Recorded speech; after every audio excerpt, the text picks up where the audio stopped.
lockdown island when it comes to the cornerback position out there. We're talking positional breakdowns today with the cornerback. It's Wally's world. We're just living in it. Hey, you are Locked On Golden Gophers. No matter what we're going to do here, we're just going to keep rowing. Your daily podcast on the Minnesota Golden Gophers. However it turns out, we're just going to keep rowing. Part of the Locked On Podcast Network. Your team every day. We're just going to keep rowing, and keep rowing.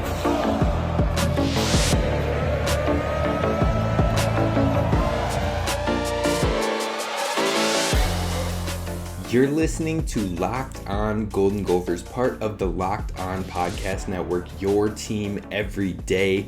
My name is Kane Rob, host of the podcast, former collegiate football video coordinator and recruiting assistant, here to talk Golden Gophers football with you each and every day of the week. Now, please check us out over on YouTube and be sure to subscribe. Folks, we are catching Locked On Badgers. They had a heads up on us on getting started over at YouTube. And you know what? We're gaining. We're catching up on them. And we cannot let those pesky Badgers win. If you're already subscribed, then thank you. Thank you very much for that. And if you are not, now's the time. But if you're already subscribed, then be sure to share about the podcast on Twitter, on your socials, so that way other Gophers fans that you interact with will also see the pod. Give it a follow, give it a subscribe, and we can pass those Badgers, because we are hosting a competition later when we play the Badgers in Badgers Week. We are doing a Locked On Battle for the Axe. It will be the official first one. And we can't lose the axe, folks. We got to hang on to it in real life, and we have to hang on to it in this podcasting life. So be sure to subscribe and follow wherever you get your podcasts. But that's enough about that. We're talking positional group breakdowns once again today. And today we're talking about the cornerbacks. So as we always do, we're going to dive into departures first. And when we're talking about departures, the first guy we have to bring up is Coney Durr. He was invited to the 2022 Hula Bowl. He also was an All Big Ten honorable mention in both 2020 and 2019. In this past season, he started 13 games where he had 40 tackles, 4 tackles for loss, and 1 sack. He had 5 PBUs and 1 fumble recovery. Now, over his career, he started in 43 of 55 games that he played with the Golden Gophers, and he made 144 career tackles, broke up 30 passes, which is tied for 4th most in school history, and he made 4 interceptions. Coney Durr saw a lot of great production. He was the leader out there on the outside as a cornerback, and the team is going to miss him. Straight up, the team is going to miss him. He had a camp opportunity for sure. I'm still trying to stay up to the latest and greatest with Coney Durr, but he's a guy that can get looks at the professional level. If it's not at the NFL, then these other leagues that are growing in opportunity, I would not be surprised to see Coney Durr playing at least at somewhat of a professional capacity. So we're going to be missing him. And then 2 others I wanted to bring up. We're talking about the main contributors for the most part. The second being Justice Harris. Now, Justice Harris was part of the quad team member in 2018 and 2019. In his 5th year last year, he started in 6 of the 13 games in which he played. He made 31 tackles, 3.5 tackles for loss, broke up 2 passes, and forced 1 fumble while recovering 2 other fumbles. He was a great guy on the inside. Him and Philip Howard every once in a while would play on the inside. But Justice Harris, he was undervalued in my opinion, and he was a great guy to have in that secondary, on a rockstar secondary that helped this team finish top 10 in the Big Ten as an overall defense. So Justice Harris is the second departure I wanted to bring up. And then the third one, of course, was who I had mentioned while talking about Justice Harris, in Philip Howard. He was a player that played all 13 games last season. He saw action on both defense and special teams. He had 14 tackles overall, 1 interception, and 1 pass breakup in his final season last year. Like I said, he played a lot in that nickel position, but those 3 guys saw a lot of our production in that DB unit in 2021 that have departed. There were other guys on the roster as well, but people that didn't contribute as much or in as big of a manner as these 3 guys. So those are the 3 guys I want to make sure to mention when we talk about the corners. But let's talk about what the room is maintaining and bringing back in the depth chart and how it looks this season. So Justin Walley, of course, is the first guy we have to talk about when it comes to the cornerbacks. He is the guy. Wally Island, Wally's World, whatever you want to call it, Justin Walley is ready to step up for year 2. The true freshman played in all 13 games last year and started in the final 6, stepping in for injured DBs like T-Time.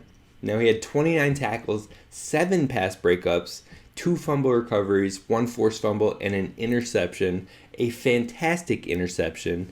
If you haven't seen it, just go watch the highlight against the Badgers. It was a beaut of a interception. And so Justin Walley, true freshman, All-American nod. The kid's talented. He showed that. He showed that in waves and not as the full-time starter because it took him a second to get inserted into the lineup.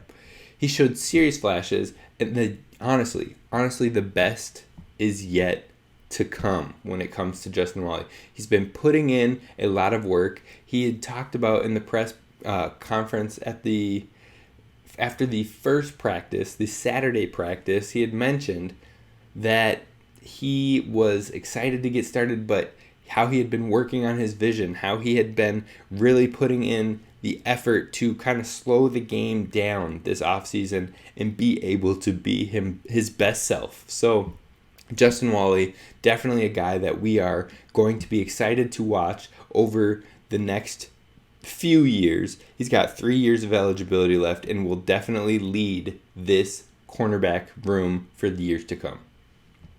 The next guy that we need to talk about is Tyrell Smith. He won Outstanding Freshman in 2018. He is likely the starter outside of Justin Walley. So him and Justin Walley will both start on the outside cornerback positions most likely. He is looking like a lockdown cornerback, especially in the 1-versus-1 opportunities that we have seen in the one-on-one coverage and man coverage. T-Time, aka Tyrell Smith, has been looking phenomenal in the practices. The speed is there. The aggressiveness is there. I mean, overall, the size is there. It's just now we need it to take place on Saturdays under the bright lights when it counts, stay healthy, and be able to capitalize on all of that intangibles and all of the ability that he has. We've seen it in flashes. Now we need to see it all the way in this final year of eligibility for Tyrell Smith. Last year, he had 7 games in which he started, played in 10 games total, but he finished injured. He had 16 tackles, 2 pass breakups, 1 interception, and 1 fumble recovery. Even in those brief moments, we saw a lot of flashes. We just need the consistency, and T-Time has been showing that in these practices, so we're excited. I mean, not only has Michael Brown-Stevens, not only has Chris Amon-Bell, even Brevin Spord to some extent have all talked about in these media conferences after the practices how T-Time is the guy that they hate going up against because he is physical, he is aggressive, he has been in his bag lately, folks. And so it's exciting when the players are all giving him his props and giving him his due and talking about, man, he's just pesky. He's pesky to go after in practice. You put that out on the field, and that's going to be fun for the fans to watch, but it's also going to be invaluable for this team that has Justin Walley across from him on the field. It can give many teams tons of hassle when it comes to playing our Gophers secondary. So that's T-Time. Now the third player I want to mention is Ryan Stapp. transfer from Abilene Christian University.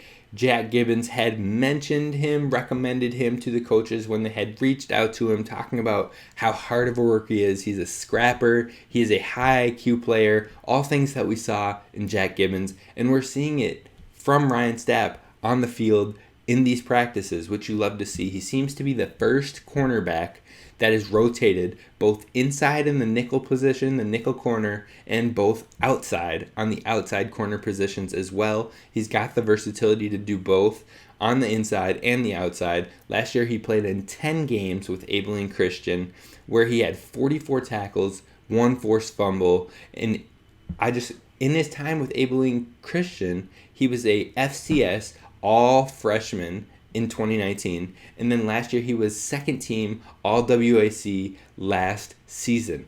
He's likely to see a lot of opportunity for the Gophers in 2021, and honestly, if someone were to go down on the outside corners, I believe we would probably shift Ryan Stapp to an outside corner and then try to plug that nickel play with, of course, the next guy we're going to talk about on this list with Michael Dixon, who will likely start there, but also with our other cornerbacks that we'll talk about as we go on. So Ryan Stapp is going to be a very key piece on this defense. He'll be playing all over, but he is the first guy when it comes to rotating in at multiple different positions at the cornerback. Now, like I said, we're talking about Michael Dixon next, or Flip Dixon for many of the fans out there. He's the starting nickel cornerback. He's also a backup safety. He basically could line up as the Sam backer if he needed to. He's got that versatility. He's extremely strong. He's built for the position. He looks like a football player. Like, dude is just yoked. He's yoked, folks. And so he's a fun guy to watch out there. He's a menace. He's going to be a mismatch nightmare, as we have brought up on the show time and time again. Last year he played in all 13 games, but he only started in 1 game. He had 12 total tackles and an interception last season, and I would look or expect to see a lot of Flip Dixon this season. He might be, and most likely will be, the first guy out there in that nickelback corner position. We saw him a ton in these practices. We heard from defensive coordinator and coach Joe Rossi about Flip Dixon and about how important his versatility is to this team. And so let's hear what coach had to say. Defense. You know, he's awesome because he's got length and he's got physicality, so you can do some things with him in the run fit and being in the run game, but he also can cover. So he's kind of that true hybrid player. And we can play him a bunch of places. You know, he'll play at nickel, he'll play back at safety. He'll do a lot of different things for us and be a lot of different places depending on the package. So it's awesome to be able to have that. So like I said, Flip Dixon is a guy to get excited about. We're going to see a lot of him this season, and he might be my favorite player to look forward to in 2022 when it comes to these defensive backs on this Gophers roster. Now, the next guy we're going to talk about, who's been working in with the twos a lot, those first 4 I mentioned are kind of the starters that we've been looking at. Even Ryan Stapp is not necessarily a starter, but the first guy worked in, playing a lot with the ones. So then now we're looking at our guys that are playing a lot more with the twos over practice, and the first is Beanie Bishop. He showed flashes of brilliance in the spring game, which has been getting realized more and more in these fall camp practices as he's been worked into the rotation more, worked into the twos a lot more, taking on a leadership role with that second unit. And so we saw the flashes, he's getting more reps, and he'll likely be a rotational defensive back for the team on the outside. So he transferred in to Minnesota from Western Kentucky. He was All-Conference USA player in 2021. Honorable mention for All-Conference in the kick returning game. Now, we haven't seen him in the return game too much or at all in these practices. Mainly, we've seen Quentin Redding and Clay Geary back there.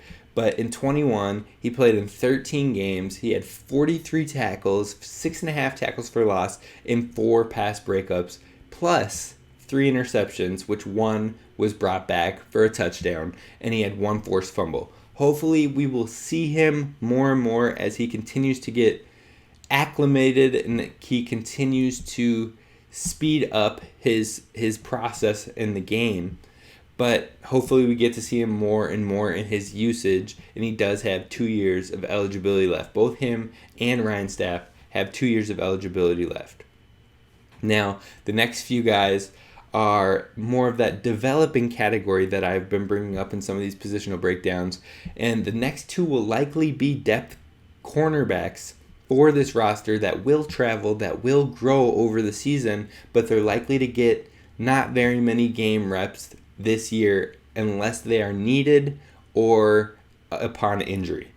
The first of those two is Tariq Watson. He's a true freshman, 3-star cornerback, 65 tackles as a senior, 3 interceptions as well. He's been quick learning. He's been on a quick learning curve overall with the Gophers, and I expect him to continually grow within the program this year.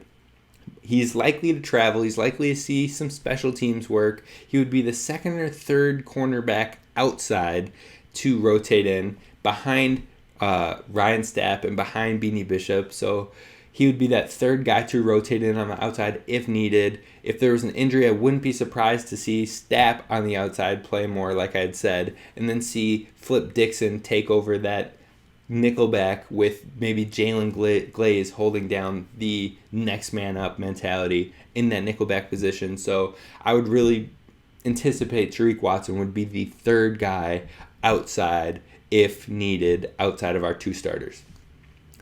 And then the other guy I mentioned right there, Jalen Glaze, third nickelback DB behind Dixon, behind Ryan Stapp. He has all the talent and all the ability. He just needs to keep getting reps and capitalizing on them.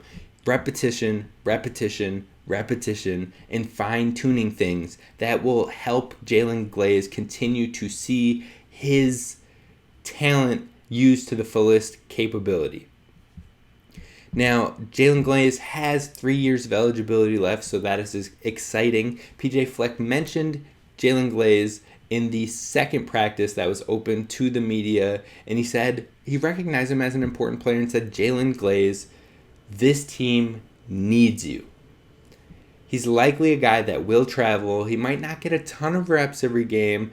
He's going to be used in special teams as we've seen him used in the past. Last year he played in all 13 games as a special teams player. And Jalen Glaze, plus a few of these guys that I'm going to go into coming up right after we finish discussing Jalen Glaze, are guys that I would not be surprised if you see them cross-training at the safety position in practices and things like that, because the safety room, if you were to take away all these corners that we mentioned, that I'm talking about cross-training, you would have 4 to 5 guys playing safety. 4 to 5 in the entirety of your depth. And that's just, nobody does that. It's not too difficult to cross-train and at least be ready. So I anticipate Jalen Glaze, plus some of these guys we're going to go into very briefly, are cross-training at the safety position as well, and we'll likely give them a quick shout tomorrow. But the next guys in that developing category that probably won't travel with the team this season are Michael Fleming. He was a redshirt in 2020, played in 1 game in 2021 before getting hurt. He's gotten some snaps in the 2s periods, but mainly limited to a rofer, which is those younger guys that get their young guys versus young guys periods. He has an attack the ball mentality, and he did have 1 strip forced fumble on Zach Evans over the practices we were able to see as the media. If I had to guess right now, I would likely say he doesn't play much or travel with the team this season.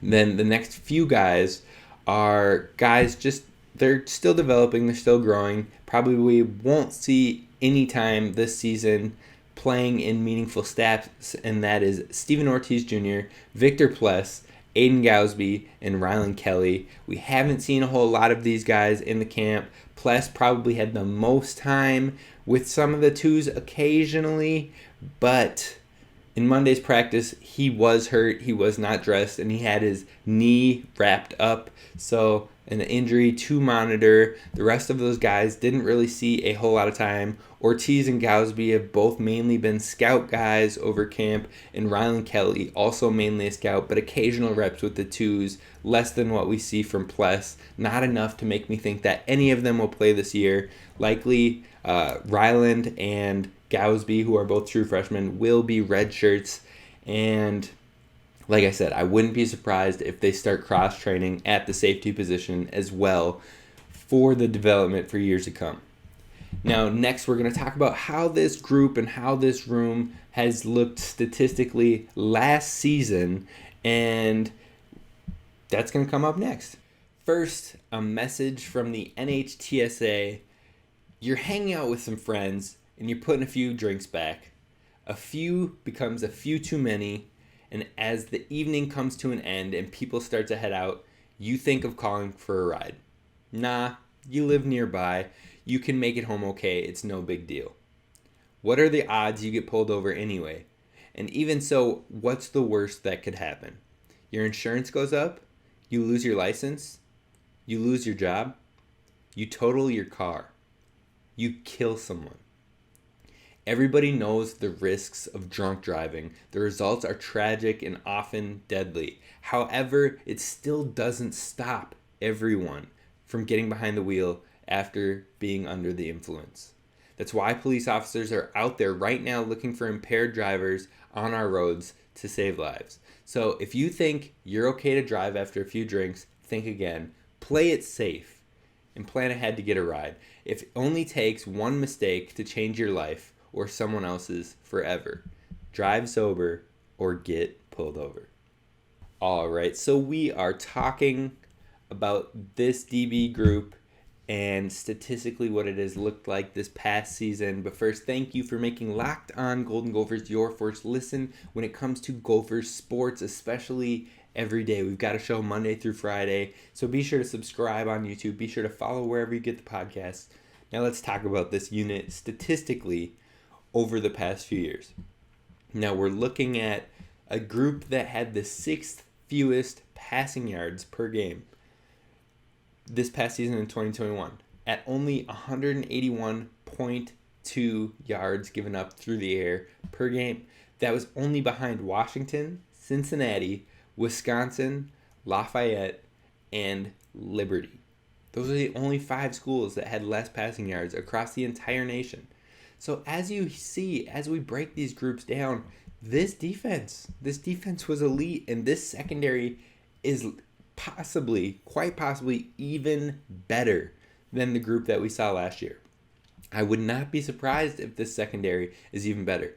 And they were 5th best in opponents' points per game, behind Georgia, behind Clemson, behind Wisconsin, and behind Texas A&M.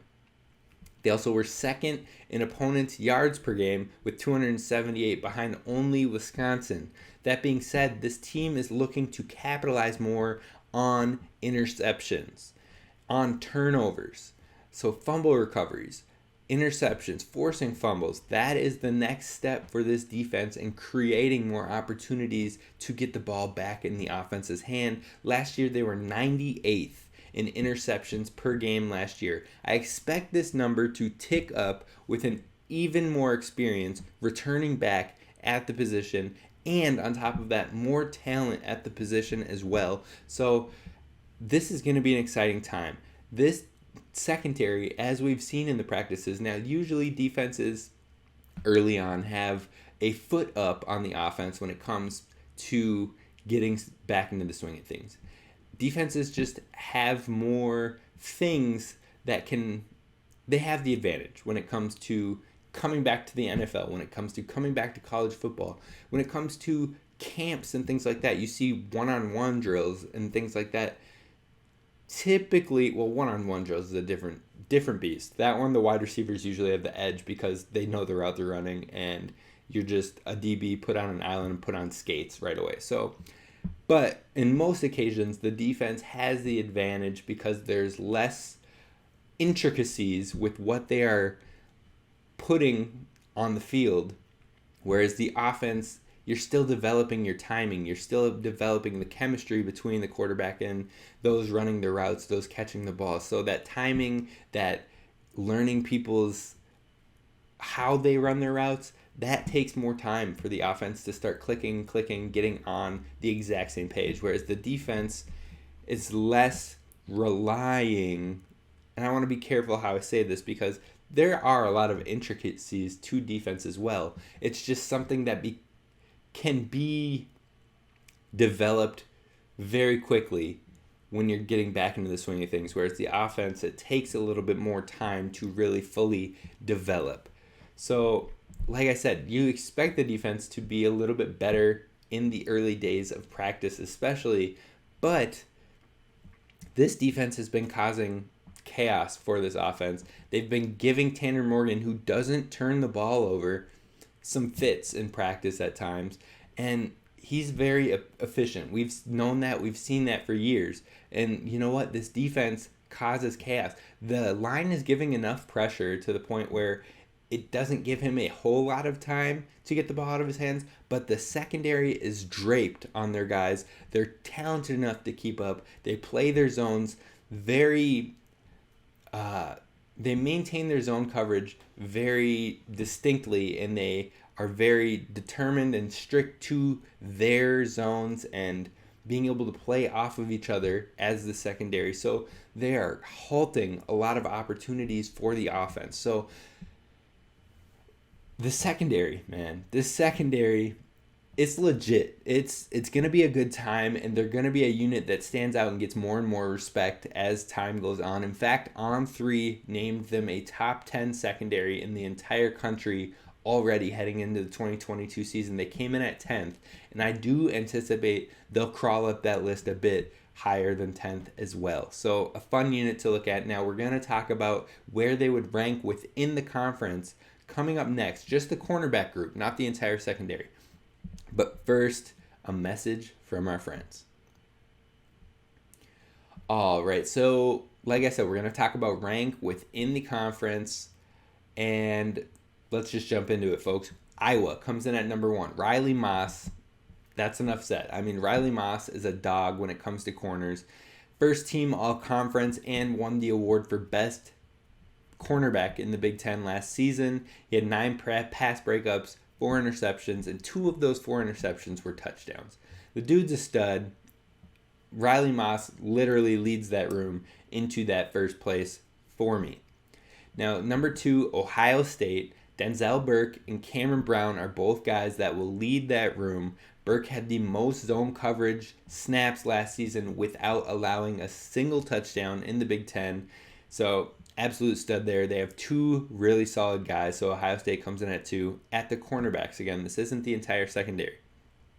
3, Penn State. They've got Joey Porter, who is a beast, and then he was 3rd team all-conference by coaches as well, so he's got that talent. He's looking to continue to develop and step up for his team. Number 4, we've got Indiana. Now, honestly, you could possibly put Indiana over Penn State because Tywan Mullen is a dude. He's a guy. He's a stud. He is rock solid. And IU's defense will be its potential saving grace in some close games. He was the highest graded cornerback when it comes to run support this past season. And anywhere you look, any outlets you look at, he is often listed in the top 10 across the nation, along with Riley Moss. Those 2 guys are consistently representing the conference. So if you had an Indiana higher, I wouldn't blame you. Now, coming at number 5, I've got Minnesota. Wally World puts the Big Ten on full notice this season, but the depth that we have across the cornerback room allows us to be in this top 5, in my opinion. Number 6 is Michigan. DJ Turner, he leads the way as the full-time starting capacity this time. He had done a lot of spot minutes and stepped in this past season, and he looked really good in them. On top of that, they will have true freshman Will Johnson coming in as well. Number 7, I've got Maryland. They've got Jacorian Bennett and Tarheeb Still, who both return this season after solid years last year. So having some rock solid guys returning, both returning, I think that'll be helpful for Maryland. They come in at 7. 8 is Wisconsin. They lost 2 big-time starters, but they brought in 3 transfers from UNLV, Kentucky, and UCLA. So it's kind of up in the air how productive they'll be, but they've at least given themselves a shot to be in the running. 9, we've got Northwestern. Cameron Mitchell and A.J. Hampton both return. Both were getting honorable mention in the conference last year. So, Northwestern might be a little too low on my list, but they come in at 9. 10, we've got Nebraska. They lost Cameron Taylor Britt and other key guys with without any huge names coming back. The program, from what I can see, it could be tough. It could be a drop-off for them, so I do anticipate them to fall down to about 10th this year. And then 11th, Michigan State. They added speed from Georgia, but they have a couple of returners as well, but it was one of the worst units in the entire country last season, so I only gave them a slight bump, and that's respectful in itself that they got a slight bump. Like I said, they were one of the worst units in the country last year at the cornerback position. So Michigan State's at 11. Then we've got Illinois at 12, 13 Rutgers, and 14 Purdue. That wraps up our ranks within the conference. Again, these Gopher cornerbacks are exciting, but we're wrapping up the secondary tomorrow, and that Gopher position could very well be the best in the conference. So we'll talk about that tomorrow at the safeties. That's going to do it for us on today's episode of Locked On Golden Gophers. Thank you for listening. Thank you for tuning in. Thank you for subscribing. We are going to have a good time with the safeties tomorrow. And then Friday, I've got a fun topic for you. I'll tease it tomorrow. So have a great